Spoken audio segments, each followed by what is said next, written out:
system that gives an example of how to build better natural language processing systems. So I'll walk through the old way we currently do machine translation and highlight the new way that we will be doing machine translation in the future. There we go. Closer to my mouth. Okay. Thank you. Before going into the technical details about Google Translate, I always find it helpful to break down the motivation, why we built it, and why we think machine translation is important, even if we're not the ones doing it. The way I think about it is in three parts. Access. For Google, it's important to make all the world's information accessible, and language is a significant barrier for making some of the world's information readable. So Google Translate enables that information by anybody, regardless of language. Second, communication. On personal notes, I have friends who can't speak the same language as their grandparents. So being able to communicate through a translation product, they can actually have a family relationship with people that they love and care about and want to connect with. But this also happens for anyone traveling throughout the world and connecting with people across borders. Third, learning. I have learned about 6 different languages, and I only speak one very well. So with Google Translate, we want to make that a little bit easier. Let's look at a little bit of use cases for this, and then we'll go into how this all works. This is a French Wikipedia page about windmills. I don't read French, but I'd like to build a windmill. I'd like to know the history and the terminology about what they're all about. So rather than paying someone to translate the web page or learning French, I'll just use machine translation and get something that is reasonably looks mostly like English. It's not perfect. I'm not going to get any awards or Pulitzer Prize for how good it is, but it gets the information across. So now I have that access to windmill information. So that's one part of access. In another domain, some parts of the internet don't have quite as much content as people would like, as we would like it, as Google or users across the world would like. So users in India, the Hindi web is not as fast as it could be, not as big as the English web. So when someone's looking for information and they can't find it through web search, what happens? They're just without that information, even if it exists in a different language. With machine translation, we can translate content from a different language and add it to search results for any language that we want. So we took content about boards. Yes, online, this is not the best example, but online betting from an English web page and translated part of it into Hindi and made it available so users can get access to more information. The second topic that I brought up, communication. This doesn't happen very often, but sometimes we save lives through the power of machine translation. Building natural language processing systems have this capacity, and that's why we're driven to build them. In this example, in this article, there is a Chinese individual living in America, didn't speak good English, an EMT, a emergency medical technician, because that's the acronym, was there trying to help and respond to the issue, but couldn't speak Chinese. So with Google Translate, they were able to communicate and understand that the older gentleman was suffering from a heart attack, managed to get to a hospital in time, and survived the medical condition. That's a really important thing. We saved a life. I would like to save more lives. I would also like there to be less heart attacks, but at least when there are, we can save them with machine translation. We're going to skip this slide. Okay. Finally, on learning. This isn't the most significant part of Google Translate, but it's something that we try to provide as an additional feature because we know people really care about it. Suppose you are translating English to Indonesian, and you're trying to really understand what dog is. You're living in Indonesia, and you're trying to learn more about English. So you want to see some translations into Indonesian, you want to see some definitions that fully explain how to use dog, what the definitions are. These are all things that we can add into the app. So this is really just additional information that's really useful to a user, but free of machine learning for the most part. So we're not going to go into great details about that. Now that we know why these things are important, we can really start thinking about how to build a natural language processing system powered with machine translation. Machine learning to get machine translation and solve all the first two of the problems. So what happens? Yes. Let's say a user gives us a sentence in Vietnamese, and I am the user. I would like to translate the sentence into English. What will Google Translate do? It's a multi-step process that I've broken down that's analogous to a lot of other natural language processing pipelines would probably do. Just to ask the audience, what do you think should happen first? Take a guess.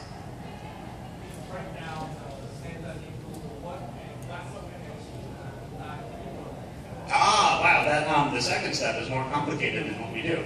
But yes. You have a different answer?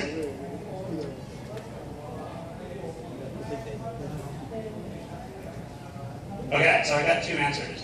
First, if you know the language, because the user has told you, you can segment it. A second answer from the audience, if you don't know the language, do some kind of automatic detection using a machine learning model and try to infer what language it is. With Vietnamese, it's pretty easy because there's diacritics that are not typical in other Roman written alphabets or languages. So you can kind of build a model that figures out that this is Vietnamese. That's a good answer that I should probably add to this slide. But once you know the language, you split it up into words or phrases. Now, I'm not fluent in Vietnamese in any way, but I know that... Is this? No, not what I wanted. Okay. I'm not good with clickers. The two blue boxes are not words. Those are phrase compounds. They're two phrases that are glued together, or in the third case, four phrases that are glued together. Why does this happen?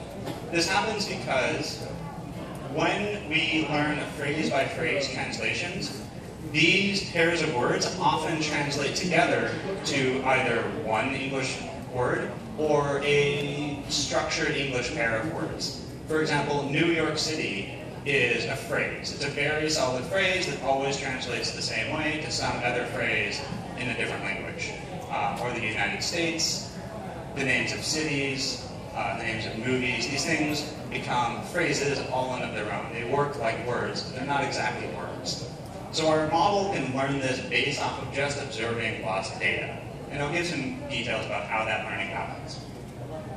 Once we've segmented, we can figure out what the possible translations are based off of learning from our data.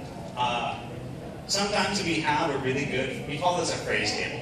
This phrase table sometimes looks great, as in this example. I think that last phrase, those all look pretty reasonable. But occasionally you get something random like lightning. This is bad. This happens from bad data.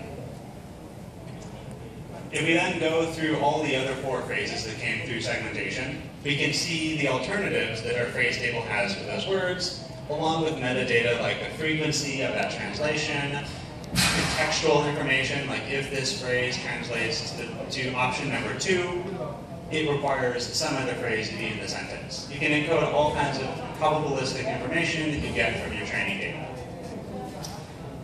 Once we know all the possible words, what happens next? Anyone want to take a guess as what we do with the word possibilities for every phrase?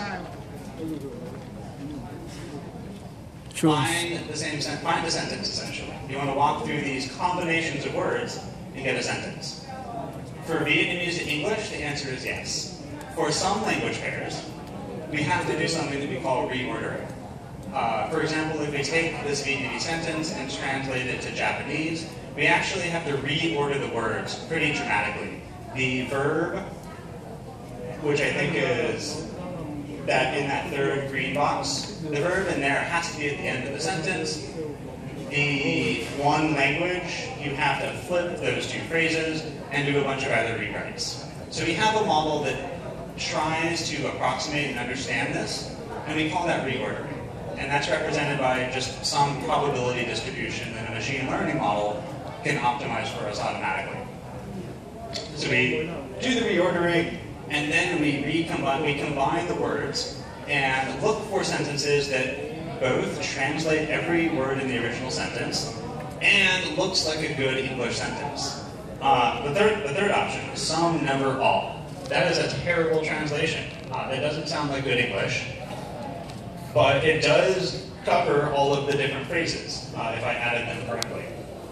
But because we have an estimation of English, we have some model that understands what a good English sentence looks like, we can give that a score. And so it gets a very low score. Thankfully, the right translation, one language is never enough, looks pretty good and it gets a high score. And that becomes the final result that I, as a user, will receive.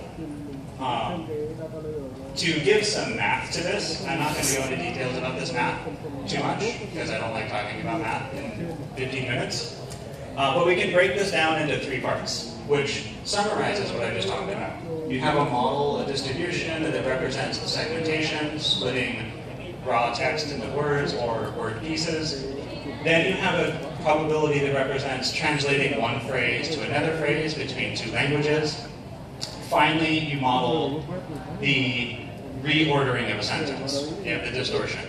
There also should be another probability representing the likelihood of the final sentence. And that gives you a nice way of just mathematically saying, this is what it looks like. And given the probability distributions, you can pick a machine learning model that best answers each component on its own, train that really well with good data, and you have a really good machine learning system. This is what essentially every machine translation system does as of last year.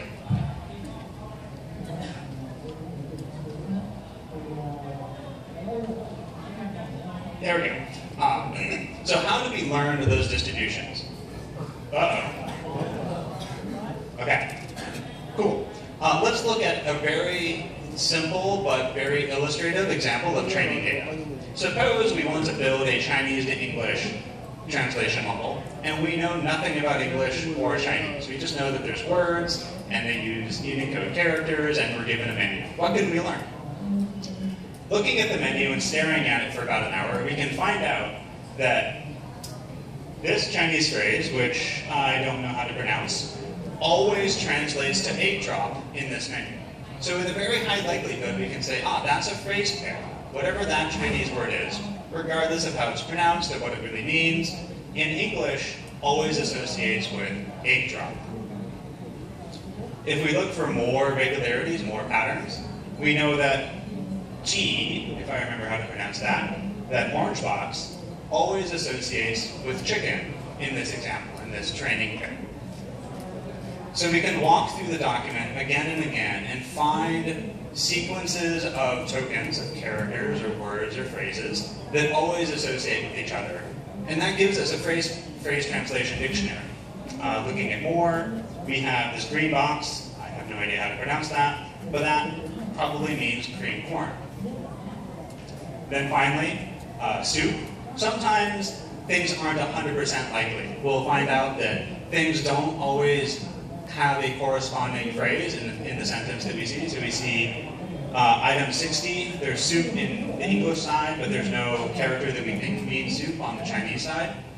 And that just means that in our probability for this phrase pair translation, we just think it's not quite perfect. It's maybe 90% as opposed to 100% likely that these two connect to each other. So we build up these associations. We see contextual relationships between phrases in different languages, and we just store this in a giant database. So highlighting what I just said. Now, the power of translate or machine translation is that you can do this for a lot of documents. If you learned how to translate Chinese to English off of a single restaurant menu, you wouldn't have a very good model. You wouldn't know a lot of vocabulary, and those things would be wrong. But if you use, say, 1 billion documents, you can build a really good estimation of both what Chinese looks like, Vietnamese, English, French, a variety of languages, and how they correspond to each other.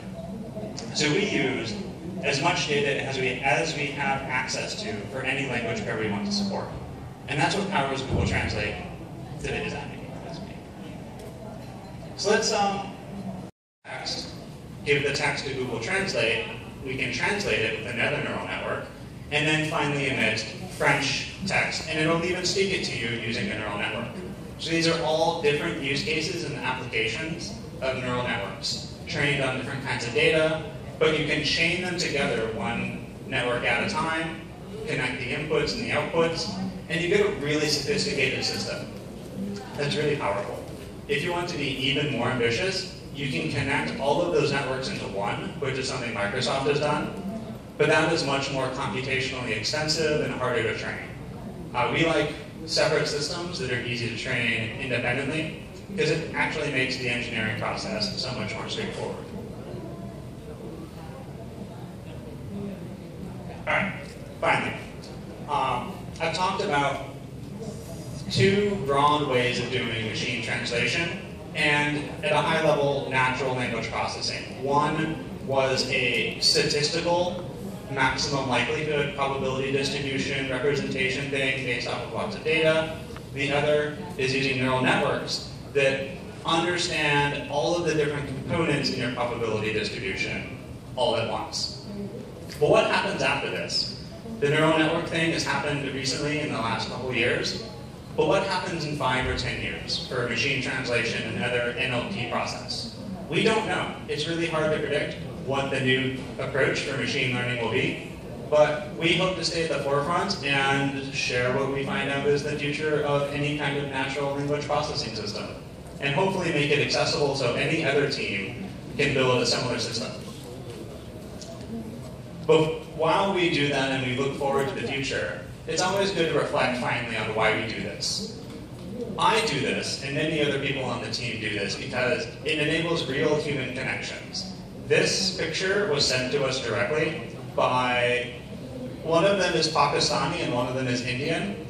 One speaks Urdu, I think, and the other speaks Hindi. So they couldn't communicate directly, but they managed to fall in love through the power of Google Translate. And so they wrote to us, Google Translate helped change my life and gave me the best thing that has ever happened to me. Love. That's why we build natural language processing systems, to enable people to fall in love. And this is not the only story that we've gotten about this. So, with that, I'd like to thank you for listening to my talk and allowing me to be here. I appreciate it. I'm ready to answer any questions that you have about what I just brought up.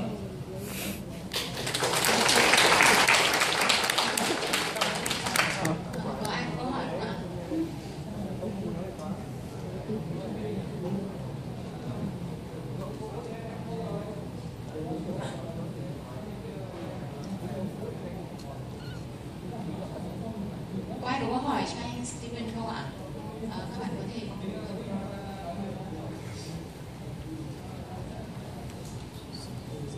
If Google Translate is very good and improve day by day, do we need to learn foreign language anymore? So, in maybe 500 years, no. At some point we'll have a device that sits in our ear and translates everything automatically, but that won't happen for a very long time. So I strongly recommend anyone to learn foreign languages. Our main mission for, let's say, the next 100 years, if we manage to last that long, is to make information accessible. A nice thing about knowing a foreign language is that you can speak independent of the internet, and you can be more creative. You can write something that is very beautiful. We're not going for beautiful translations. We're going for things that are understandable and get the main gist across. So there's still lots of opportunity for professional translators and anyone hoping to just be fluent in multiple languages. We also need people fluent in multiple languages to have training data. Thank you. Thanks.